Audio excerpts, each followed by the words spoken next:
We are paid, that's all. We are God.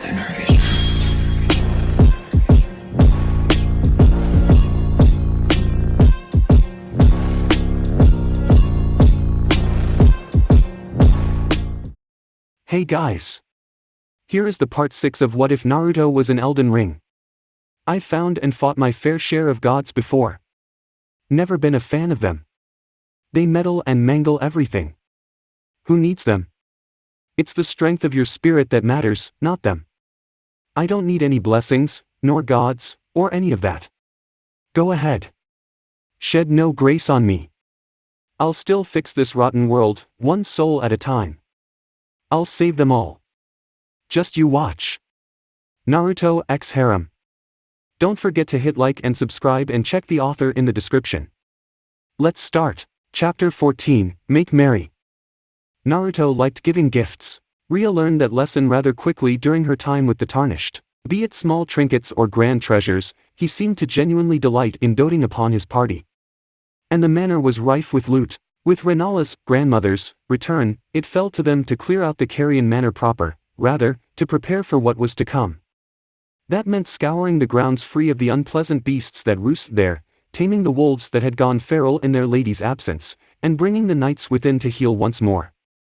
Though she couldn't assist in such a task, she lacked both a weapon and the proper training, she could watch all the same. His clones did good work, but Naruto himself cut through enemies like a scythe. It was all a bit heady, really. She'd been happy enough to know she had a foster mother of sorts in Lady Tanith. The knowledge had heartened her in darker times. But to discover that she was the daughter of Lord Rykard himself? To know that divine blood coursed in her veins? That she had a grandmother? And an aunt?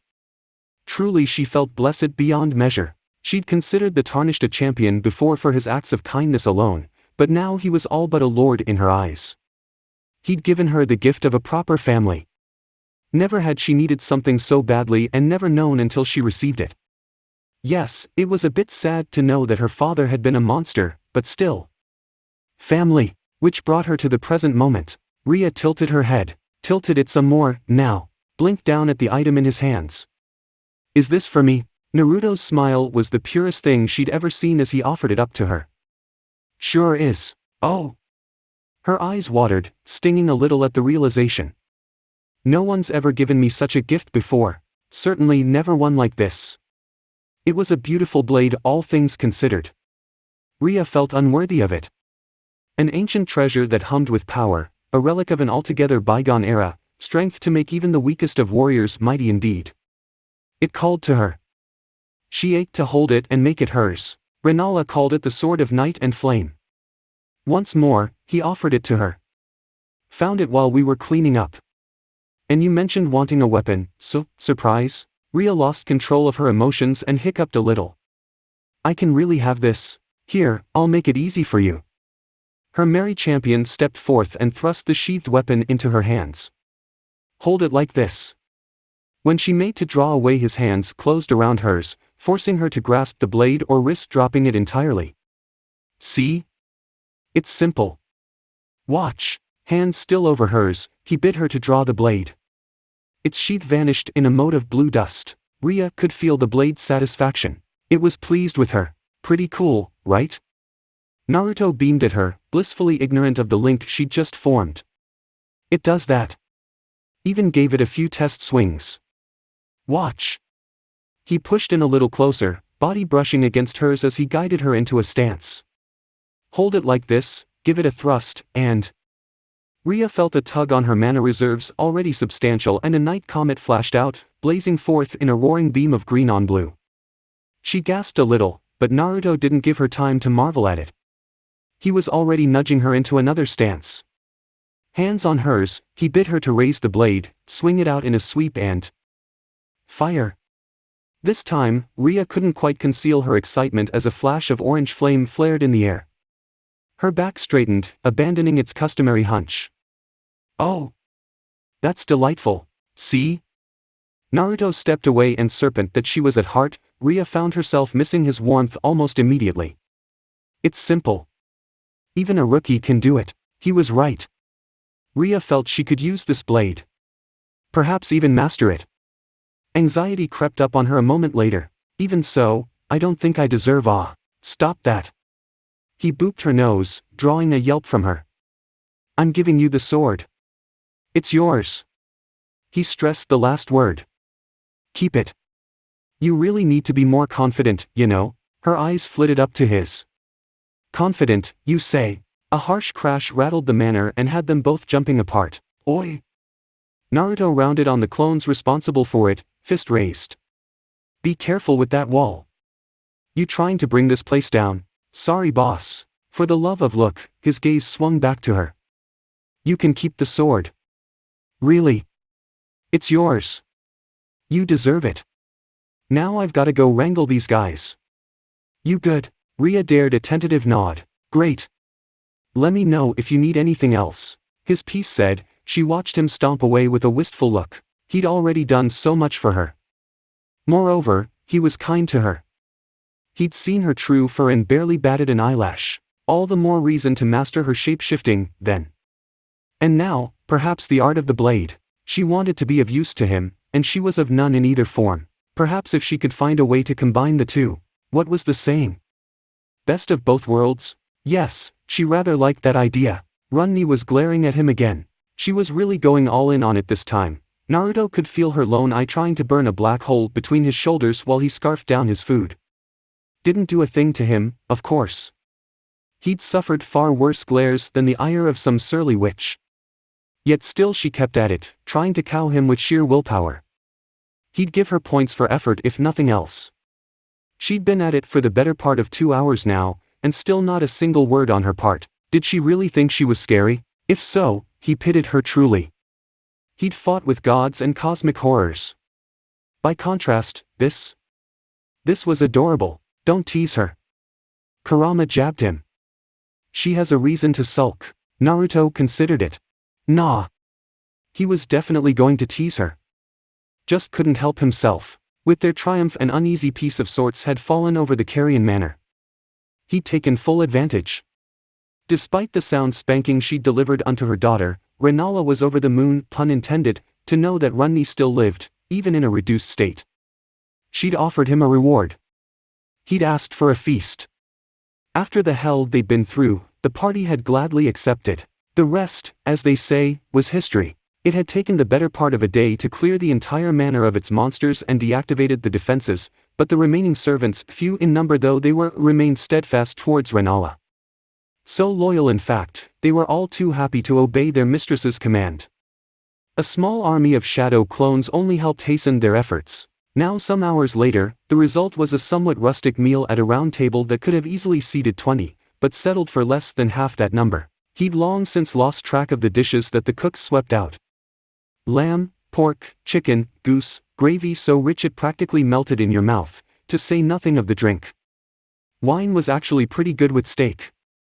Really, really good. Sweet, too. Who knew? Don't tell me you're drunk already. He wasn't sure. Tipsy, maybe. He'd been drinking a bit and felt pleasantly happy. Was this why Tsunade drank all the time? Looking back, he could understand the appeal. Kurama snorted, a sound that came with experience. Keep going and you won't be saying that come morning. Bah! What did he know? Everyone else had certainly taken well to the festivities. He could see a faintly amused Latenna swapping stories with Ria at the end of the table. Tanith lingered away from the lot of them. Melina had driven her into a corner when he wasn't looking. She seemed to be having harsh words with Rykard's former consort. Judging by Tanith's strained expression, it wasn't a pleasant argument. The gentleman in him was almost tempted to sweep in and rescue her. The prankster, however. Meh. Tanith could stand to be chewed out. She'd live. By contrast, Renala had drawn Millicent aside near the entrance. Each had a flagon in hand and their conversation seemed a lively one judging by the way the latter was waving her arm about. Her face looked redder than her hair. He had a bit of a bad feeling about that. Still, it was a heartwarming scene all things considered. Now they just needed to track down Theralina and the dragons, then they'd have a grand feast of things. Persistent girl. Runni was still glaring at him. Silly child. Didn't she knew when to give up? Honestly, it was like having a little sister. So? Naruto took a great big bite of chicken, guzzled some more wine to wash it down, then finally deigned to grin her way. Did you want something? When she continued to stare, his grin grew. You're mad at me, ain't-cha? I could see why you'd be angry at your mom and all, but I really didn't do anything. Runny made an angry noise, but didn't defy him. She wasn't about to sling any spells, not with Renala present, but she was wary towards him still. He supposed she had that right, given what she'd been through. They'd upended her life after all. They barely knew one another. Small wonder she gave him the cold shoulder. He wouldn't be surprised if he got the silent treatment for the rest of the night. Dost thou intend to wed my mother? Which was precisely why her question floored him. Naruto's head snapped to the side as he choked on his drink, thumped his chest, and swallowed the rest. Oi! That was good wine you made me waste. 'Tis a simple question, tarnished. She rolled her shoulders in a shrug. You have a great any runes about you. I thought it pertinent. Pertinent, she said. Nosy witch. He wasn't asking about her love life. His face flushed. She kinda jumped me first, after you killed my brother. It wasn't a question. Shame hit like a brick. Yeah. Sorry about that, you needn't be. Still am. In truth, he felt more than a little guilty for all the lives he'd taken. Some, like Gideon, deserved to die, but even so killing wasn't something he took pride in. He would remember each life he took. No matter how small. He still felt he could have saved Radon. In a perfect world he might have even found a way to rescue Rykard, thereby bringing him back from what he'd become. This could have been a grand family reunion. Suppose that's a pipe dream, ain't it? That's right. The lands between were far from perfect. He'd have to be content with those lives he'd saved. Across the table, Millicent squawked in response to something Renala said.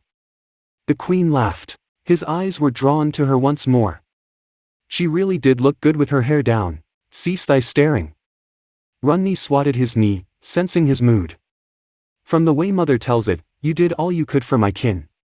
We both know Rykad was a monster, and Radon was beyond help. 'Tis no fault of yours that you slew them. Nice of you to say. Runny gazed upon him for a long moment, trying to gain the measure of him. At length she sighed. If you truly insist on this nonsense of atonement. The rune on his finger brightened almost imperceptibly. Naruto curled his hand, hiding it from the Snow Witch. I'm all ears. Irina was all ears. Really, T was all she could be given her blindness. For once, she was almost grateful for her lack of sight. Godric? I don't want to hear about Godric. Godric is dead. Because you see, her knight was angry. Irina knew it by the agitated tapping of his foot, the bitter bite of his voice as he railed at father. Take your daughter and go to the round table right now, or so help me I will shave you bald. Must you be so uncouth? Why did you punch me? Irina tugged at her father's sleeve, bringing him up short. You'd best listen. He sounds rather cross. Cross? Naruto's clone growled, and although Irina couldn't see his face, he sounded every bit of it. He is. He just cleared out an entire castle and he smells like a fucking fishery. While your own men tried to kill me, mind you. She imagined those words and the sardonic smile they must have brought. And what the hell am I supposed to do with this big sword? She could feel father winced. You could always keep it. Irina heard a finger jam into his skull so hard it practically sought brain matter. You. Be. Quiet. One more word out of ya and I'm hitting you with 1,000 years of death. Some base instinct sealed his mouth shut. Irina stifled a small smile into her palm. Her knight could be so crass sometimes. She hoped, wherever he was, that Original was having a better time of things. You fancy him? Millicent stared studiously into her wine. I haven't the foggiest idea what you mean, my lady. Her reflection gazed back at her, the very picture of innocence. It did not to conceal the treacherous thoughts swirling within her head. Fancy him? Renala didn't know the half of it. Nevertheless, she mustn't look up. To do so now meant defeat. Renala was baiting her. She knew it. They both did. Runny's mother had been at it for the better part of an hour now, though Millicent knew not why. Persistent didn't even begin to describe her in this moment. No? She didn't need to see Renala's face to know what the older woman was getting at. Was it my imagination, then? Did you not claim to be his bait? I am. Her head snapped up, golden eyes ablaze to meet her gaze. I owe him my life. Mistakes were made. Renala wore a merry grin. Just as I thought, then. Millicent's courage guttered out, a candle in the wind. She downed her wine to fortify it. No dice. Renala looked like the cat that caught the canary. Come, the queen of the full moon looped an arm around her shoulders and steered her toward the entrance. Let us speak in private. Gods above, she had a tight grip. In short order Renala ushered her to the southern edge of the chamber, well away from prying eyes and ears. Another tankard was forced into her hand to replace the one she drained. Millicent glared golden daggers at her, but Runni's mother had reared 3 demigods. She remained utterly unaffected. Renala leaned close, her voice a harsh whisper. I've already spoken with the warrior woman, and I shall tell you what I told her. If you wish to claim him, do so before it's too late. There are others that would seek him. Millicent's eyes raked over the table to seek out the others. Latenna kept glancing Naruto's way, and Ria with her. To say nothing of Tanith. Melina might even have a claim on him, though she'd vanished to parts unknown once more. Even that witch Fia had already embraced her lord twice. Millicent found herself suddenly and intensely grateful that the deathbed companion yet remained confined in the roundtable hold. Were she now, she might well take advantage of her lord's inebriated state. Millicent watched him. Naruto seemed happy enough as he bantered with Runni, blissfully unaware of their attention. It let her watch him all the more. Firelight from the hearth splayed across his face as he waved his arms about, dancing across the great runes carved into his body. His time spent in the lands between had not been remiss. She could see the lean, corded muscles bunching beneath his tunic. Her mouth went dry. She was toxic to anyone but him. To be near her overlong guaranteed that their eventual death by rot. But he endured it. Kept it suppressed. He alone could be by her side without fear of death. She dared a tentative kiss with him before, but looking upon him now. Blasted matchmaker. And what do you gain from this? A shrug. His happiness. It is the least he deserves. Her brow furrowed. Yet you yourself are trying to win his heart. I am. She made no secret of it. What of it? I've seen the way you and others look at him. I am not so foolish to think I can keep him to myself. Millicent tore her gaze away. Renala pinched her arm, drawing her back. Tell me, how many more lives will he take before he breaks? A dozens? 100? Thousands, perhaps? The severity of her statement left Millicent simmering. Don't make that face. He's been holding back. Restraining himself. You know that as well as I. Such restraint is admirable, but misguided. She tooted softly, turning her gaze back to him. It shan't last much longer. The wheel of fate has begun to move at long last, and whether he knows it or not, he is meant for greatness. Her shoulders stiffened. What do you mean by that? 4 great runes. Renala ignored her wholeheartedly, still gazing upon Naruto. I expect he shall have 9 before it is done. Will he be able to endure, I wonder? Or will he break, as so many others have before him? 9. 8 at least, Millicent could account for. She listed the demigods in her mind. But then who was the last? Renala answered her unspoken question. Little Runni cast aside her great rune long ago, but she did not destroy it. Doubtless she still knows where it is. He shall need it, by the end. She will be loath to tell him, of course. A merry titter fled from her lips as the two of them watched him flick the girl's forehead. His actions drew a fearsome scowl from the Empyrean. You see? My daughter is the stubborn sort. She may forgive yet, but she will never, ever forget, she sighed softly, laying one hand to her cheek. I suspect she will be the hardest for him to win over, if he hasn't gone mad by then. Millicent stilled. The words rung in her head. I won't let him break. No? Renala grinned like a proud parent. Then what are you going to do about it, little bud? Millicent took a long drink from her flagon. Another now, to fortify herself. Liquid courage in hand, she sallied forth. I am in need of a capable warrior. Naruto arched a blonde brow, but waved Runni on. You already have Blade. He is missing. Then go find him. I cannot. The cold witch took a moment to steady herself before speaking. He is beyond my sight, and I dare not make the journey alone. Why were they dancing around this? Then get off your pretty blue arse and start looking. Pretty sure IG could lend a hand. Runni seethed. All my hate, tarnished. You have it. Why are you still here then, if not to help? Well, I was just doing your mom a favor. She called it a boon, or something. She scowled. Then you shall do me in return as recompense. Another blonde brow rose to join the first. Runni wilted under it. I phrased that poorly, didn't I? Yes. Yes, you did. Nevertheless, I am in need of. Why are the two of you sulking over here? Millicent appeared between them, startling them apart. Come. Make merry. Runni recoiled, warding one hand over her face. Naruto's gaze zeroed in on Millicent while she did. He noted her flushed cheeks. The wine on her breath. The half-lidded look in her golden eyes. No. Surely not. She always seemed so rigid. So composed. So stoic. Are you drunk? Millicent laughed. Nonsense, M-Lord. I'm just fine, right? She really isn't. Someone's a happy drunk. Mind if I borrow him for a moment? Here. I'll give you this in exchange. Naruto came back to himself just in time to find Millicent with an arm around him. In the same instant she all but thrust her half-empty tankard into Runni's lap, forcing the witch to catch it with all four hands or risk spilling the brew all over her robes. In the moment it took her to do so, his blade had him up and out of his seat, dragging him away before the winter witch could so much as squawk.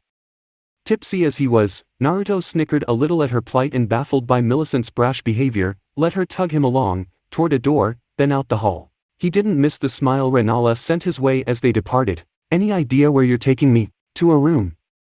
Millicent lisped a little, swaying to the side. Need to talk. Important things. Yup, she was definitely drunk. Millicent brought him to a room all right.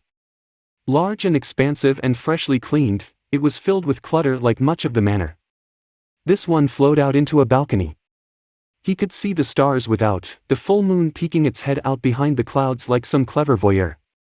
Millicent didn't give him time to appreciate the irony. It's not fair. With only that word for warning, she released his arm and pivoted to round on him. Not fair at all. A blonde brow rose. What isn't? You. She stabbed a finger against his chest. Rot flared and sizzled harmlessly upon his skin. I'm your blade. Another poke, another tickle. But you keep trying to protect me. Distance yourself from me. It should be the other way around. Unfair. Naruto tried not to laugh. He really, truly did. He failed. Millicent puffed out her cheeks. What's so funny? Nothing. He amended quickly when it looked like she might actually cry. I just didn't expect to see this side of you. And you're not useless. He laid a hand on her shoulder when it looked like she might argue. Not at all. You could probably whip my ass in a sword fight. She perked up. Truly? Yup. He said. I'm only able to use these big swords thanks to Radon's rune. Beyond that, I'm awful when it comes to swordplay. Her face closed down for a moment, considering, trying to muster her words. Would you be averse to lessons? Not at all. He took his hand from her shoulder, smiling a little. She dared to scoot closer. I'll be in your care. You need me, then? Closer still now. Her lone arm flitted out, grabbing at his hand. I'm useful, don't talk like that. He let her and ran his thumb over her palm. You're not a tool. She seemed to shiver a little beneath the weight of his words. You matter. Another shiver had her hanging her head for reasons he didn't quite comprehend. Don't ever let yourself think otherwise, alright? You're special to me. Kurama guffawed. You've done it now. Naruto frowned.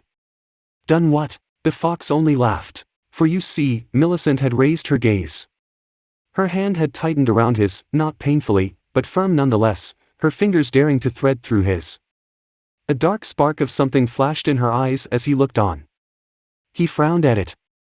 Was the rot surfacing again? If so, he might need to. Millicent pounced. Her lips struck his as she all but mounted him, driving him back to the bed. She kissed him roughly, as she hadn't before, teeth clicking painfully against his. Something sparked in Naruto's chest, perhaps it was the wine. Maybe it was the stress. Perhaps he'd simply grown tired of holding back. Regardless, he found himself returning her affections as he hadn't had the chance before. Her legs tangled with his as they went down. She tried to hold him, pin him, with one arm, cursed at her lack of balance, and kissed him again. Her tongue tangled with his, scarlet rot leaving a faint tingling tuft on his lips. Kurama's chakra burned the feeling away, even as she dove on him anew. Her fingers tore at his tunic, leaving tingling numbness in their wake. His hand found her jacket. Yanked. In their fumbling she looped an arm around his neck. In turn, he got a hold of the leather cord holding her hair back. He tugged it free. Scarlet tresses tumbled loose, flowing down Millicent's back and shoulders in a crimson tide. Naruto found himself momentarily taken aback by the beauty of it. She really had been growing it out all this time. Golden eyes met his, half-lidded, chest heaving, bosom exposed. Motes of moonlight blue light danced across her skin, exposing her wanting body to him, scars and all. A coy, if inebriated smile graced her lips. She leaned back, covering her breasts with a slender arm. "Do you approve, my lord? Am I not your blade?" Naruto knew what she wanted to hear from him, if not necessarily why. "You are." Millicent made a pleased noise that bordered on a possessive growl, pushed him down. Climbed onto him, atop him, now. He gulped. "You all right, there? But of course, my lord." Her eyes absolutely flashed, glowing in the low light like twin suns set ablaze. She kissed him again and leaned forward, gazing down at him, grinning with half-crazed lust. "Why wouldn't I be?" A second kiss stilled his protests. "I'm here, with you. There is nowhere else I'd rather be." In that instant Naruto could have sworn he saw something over her shoulder, as though an afterimage of someone else briefly overlapped her very being. Someone tall.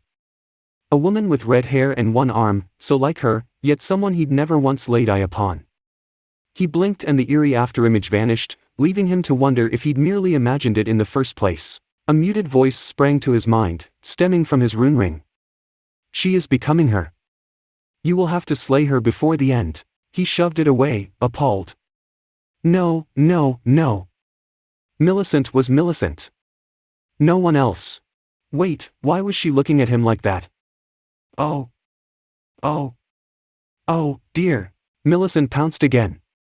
This time there was no escape. The night descended into a carnal haze. Chapter 15, Dragons and Destiny. They were staring. Naruto could feel it with very step as he led the party deeper into Liurnia. More fool he for walking ahead of the bunch, he supposed.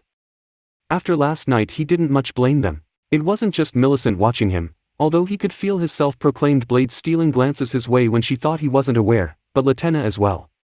The archer seemed to realize something was afoot though she'd not put her finger on it yet. She seemed content to ride atop Lobo for now, but judging by the looks she was giving Millicent and him, it was only a matter of time. Renala seemed insufferably smug about it all as she trailed behind them, while Melina radiated discontent in her astral form. He doubted she would show her face anytime soon. "Do you regret it?" "Easy answer, that one." "Nope." The tiniest of smiles touched his whiskered cheeks as he threaded around another watery ruin. A giant crayfish poked its head out the muck and waved a broken claw his way in a stern warning. He waved back and kept moving, careful to give the beast a wide berth. He'd been told they were vicious creatures, but they were awful calm so long as one didn't linger in their territory. Or maybe it was all that prawn he'd gotten off Boggett. They wouldn't lack for food for the time being at least. By some small mercy, their party was a small one today. Runni remained in her rise, awaiting his answer, one he wasn't sure he could give yet. Tanith and Rhea had gone to the roundtable hold. Something about books and spells. He didn't really get what they meant by that, but they weren't his to command. None of them were. They could do as they pleased. They weren't likely to encounter any real resistance there, not with Gideon gone. Korin might puff up his chest and complain, but there was little he and Diallos could do with the pact in place. Maybe they'd make friends with Trish and Rod Erika. Hyuk could always use more company, too. For better or worse, their time in Liurnia was coming to an end. In truth he was almost sad to see it go. They'd made some good memories here. Now there were but a few loose ends to tie up and then they'd move on. Not to the capital, not quite yet, but they'd still be heading north regardless. Or maybe south. He had the feeling he was forgetting something down in Limgrave. Someone tugged at his sleeve, drawing him back to reality. He looked up. Didn't take much to guess who. Sure enough, Renala's gentle smile greeted him when he raised his gaze. Might I have a word while we walk? We're doing that right now, aren't we? She drew him a bit further ahead of Millicent and Latenna. He let her. Feeling better, are we? Fire. Naruto's face was on fire, he just knew it. No idea what you mean. No? She wagged a dark brow at him. The two of you were quite loud last night. Do you have an heir on the way? That last bit wasn't funny. Not in the least. He shot her a dark glower and she winced. It was a jest. Come now, don't sulk. Such is not befitting of a lord. He glared back. Children are no joking matter. Just the thought had his mind seizing up. He'd gladly rear any who came along, mind you, that was his responsibility, but Millicent wasn't in any shape to have children. He didn't think she could. Even with him keeping her scarlet rot at bay on the daily, he doubted her womb was intact. It wasn't something either of them wanted to talk about. I've upset you. She bowed her head in naked contrition. My apologies. I merely meant to bring about a bit of levity. Forgive me, my lord. He'd hit his face for an altogether different reason. I keep saying I ain't. Ugh, he heaved a sigh and clapped a hand to his forehead. You're not going to let this be, are you? I am not, dear boy. Renala huffed as she guided him around a shattered tree stump, and for a moment he was granted a glimpse of the cold, stubborn queen she'd been in her youth. You may be strong physically, but even the mightiest of minds can falter. Yours is a heavy burden to bear, and if I have to see you bed every woman in the lands between just to retain a modicum of sanity, then so be it. He tried to protest and earned a flick to his forehead for it. You would do well to take care of yourself, and consider your legacy. The way she said that last bit, did she know something he didn't? No, he wasn't about to let her distract him now. You must have been seriously scary when you were younger. My. She reared back and touched a hand to her cheek. Whatever do you mean? I'm still quite young. Naruto knew that look. He'd seen it before. His mind bleated. Danger. Reverse course at once. Ain't sayin' you're old. HMMHM, Renala hummed, thumbed his face back to hers, and studied him for a moment. I'll take your word for it. She kissed his forehead sweetly, drawing a startled sputter from Millicent behind them. Ah, but we have company. We can resume this conversation at another time. Wah! A startled yelp was his only warning. Someone catch me! He sensed someone, plummeting from high above. Kurama heaved a sigh. Best listen to her. Naruto closed his eyes, opened his senses, took 3 steps back and raised his arms without thinking. Just as well he did too, because a screaming Theralina fell out the clouds and landed in them not a heartbeat later. She flung her arms round his neck, holding on for dear life, still believing herself to be in freefall. He took a moment to glance her way, saw her once pristine robes and face were covered in soot, her visage white as a sheet beneath. The pun was low-hanging fruit, but he couldn't help himself. Just dropping in. Oh. She gave a startled blink, her cheeks turning a pretty shade of pink. Well caught, my lord. I am in your debt once more. Where's Greyroll? He set her down, idly aware of the disappointed noise she made. Don't tell me she dropped you. I am here. The grinning dragoness struck the ground like a fiery come from on high and punching the ground, wings flaring out behind her. Really? Naruto quirked a brow at her. A superhero landing? Ain't that hell on your knees? Pardon? She rose to her full towering height and tilted her head. I always land like this. What, pray tell, is a superhero? Millicent raised her good arm. I'd like to know as well. And Latenna fixed him with a baffled look. Renala thumbed her chin. I suppose it's a different version of a hero. Silence reigned supreme. Naruto palmed his face again, hiding a rueful smile behind his palm. That is a lot to unpack. I'll tell you later. Theralina stabbed a furious finger at Greyroll, sparing him further explanation. You dropped me. The mother of dragons shrugged one shoulder indifferently. You were heavy. Why you? Naruto buelled between them before they could come to blows again. What about Egil? Is he confirming prey in Limgrave? Greyroll grinned at him, secretive as ever. An annoying little bald man tried to fleece us only a few hours ago. He ran for the hills once he realized what we were. Would you like me to send for him, bald man? No. Their party was large enough for now. Please don't. That's grand. She sashayed closer, tail swaying. Then she saw Renala, curious. Greyroll gave her a sidelong look. Tilted her head. Walked around her now. It's not every day I meet someone so terribly tall. You seem familiar.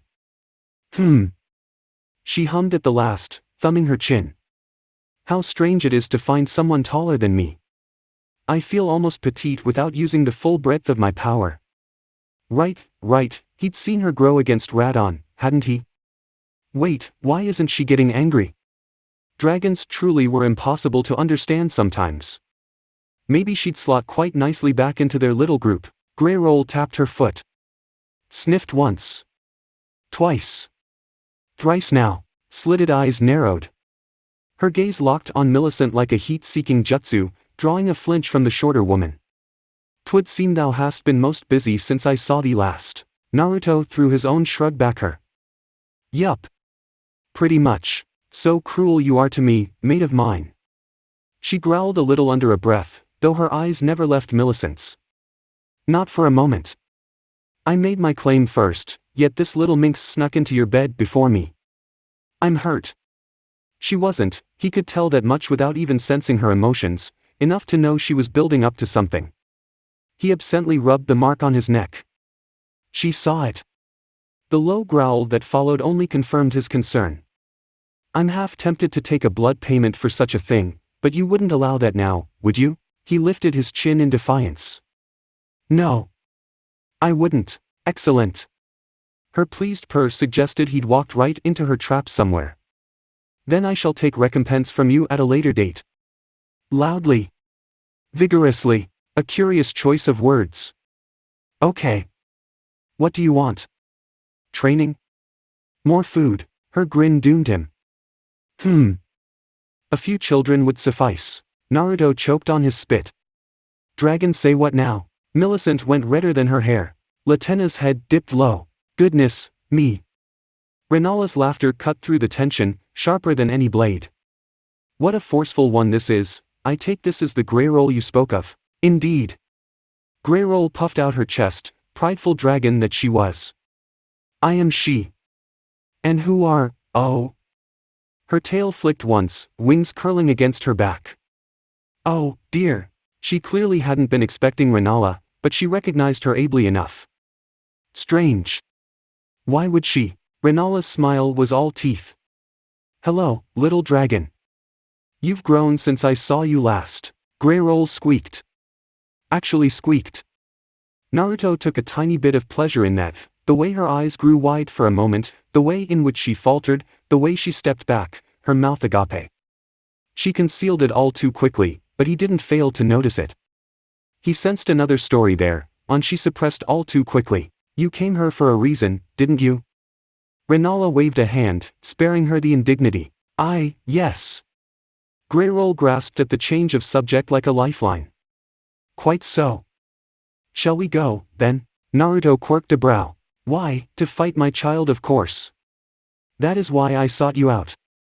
I found her. Glintstone Dragon Smerag was not happy to see them. She certainly didn't seem so, not by the ruckus he was kicking up in the distance. Greyroll thumbed her chin. I do not understand. This one has ever been a good child. Why bite rocks like that? Why? Naruto flung up his arms. He's got crystals growing out his skull. If you think for 1 second he's sane with those in his head. The dragoness coughed heartily into a pale fist. She, actually, He rounded on her. Thought that thing was a boy. Greyroll grinned. So do most. Shall we, then? Nothing ventured, nothing gained, then. He cracked his knuckles and waded in. Millicent rushed after him, with Latenna and Theralina close behind. Distantly, he heard Greyroll and Renala follow. They devoured the distance quickly. For a moment he almost dared to think it would be easy. Simple even. Maybe this dragon was just crazy, not insane. It was not to be. Smerek saw them a moment later. She screamed. Blue fire flared in the air. Once more unto the breach. That's it for part 6. Thank you for watching and see you in the next one.